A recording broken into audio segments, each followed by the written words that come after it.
Čauky, trávi ťa leňoch. Tu na tento B5,5-kový väčší boj z Kanady.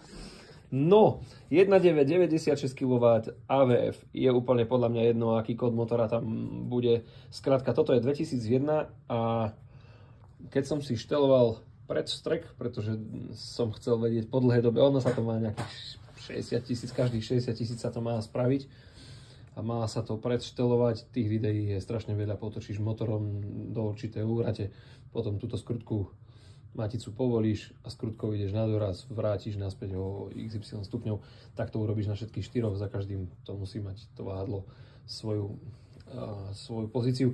To nie je podstatné, chcem poukázať na to, že vlastne táto skrutka a keďže mojich 96 kW a moje vstreky boli pravdepodobne buď teda z 8.5 alebo z toho starého modelu.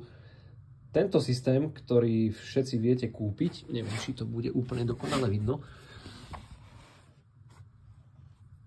tu medzi prúžinkou, to nazvem aký malý análny kolík, má svoju protirádiusovú plošku a táto skrutka má dole rádius. To je to, čo dokážeš kúpiť. Ale ja som tam mal niečo iné. Ja som tam mal toto. Preto sa mi aj ostal mi v ruke. Hej. Odlomilo mi ho. Prečo? No lebo to je tenkostené. A môj ten análny kolík, tak to kamarát nazval, je nepomerne dlhší a ono to do seba pekne zapadá. Ja som to tam mal takto. Takže keď sa nám náhodou stane, že nájdete si takýto dlhý kolík, ktorý hore je s rádiusom, tu mám ten, ktorý tam mám teraz. Toto je ten, ktorý tam je teraz. Týmto rádiuštekom to ide dole a tým dosadzacou ploškou je to hore a takto to vyzerá. Toto je ten rádius, tu už je vypoužívaná, ktorú mám od kamaráta. Takto to mám teraz, takto to máte väčšinu všetci, toto sa dá zohnať. Ja som potreboval len túto skrutku, aby som sa vedel pohnúť, aby som nemusel dávať streky von a tak ďalej a celé to rozoberať. No, nevedel som ani za otca zohnať toto. Z tejto strany je imbus, ktorý sa šteluje a z druhej strany je to takto vytiahnuté. Bolo mi povedané, že to je vlastne zo starého, takže tí, čo máte 2000 ročník až možno 2.1 nejaký ten mesiečik, tak mne tu ešte ostali 3 funkčné. Dá sa to prerobiť, ja som to prerobil na tento systém, pretože toto vám bude pomaličky opotrebovať ten rádiuštek, ale určite sa vám nestane to, že sa vám to rozpadne. Plus u mňa sa stalo vlastne ešte to, že keď som prišiel na to, že teda mi ostala v ruke tá skrutka, tak mne aj vidieť, tu pekne vidíte túto plôžku hornú, že voči ostatným je iná, tak tu na tomto prvom streku sa mi to rozpadlo, pružinka mi ostala v ruke a ten vrch sa mi rozbral. No a ja teda som to celé dorozoberal a chcel som aj vedieť pre seba, posuniem informáciu ďalej.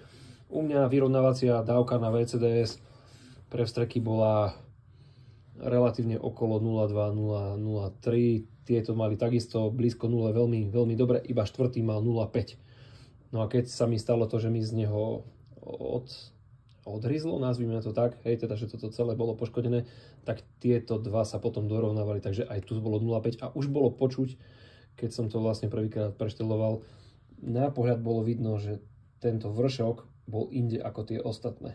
Ale ja som to poskladal, chcel som vedieť, čo sa bude diať. Tak aj na zvuku motora a aj na VCDS-ku, na tej vyrovnávacej hladine, na tých miligramoch, aj tak tam bolo vidno, že mám 0,5 a 0,5 a aj zvuk motora bol jemnúčko horší, bol tam také maličké klepkanie počuť. Keby si to chcel robiť na bomby, že naozaj si auto ideš nechávať a vrch motora teda spravíš na parádu. Čo je problém pri týchto PDčkách? Tu je kamienok a ten kamienok je len z jednej strany, z druhej nie je nič.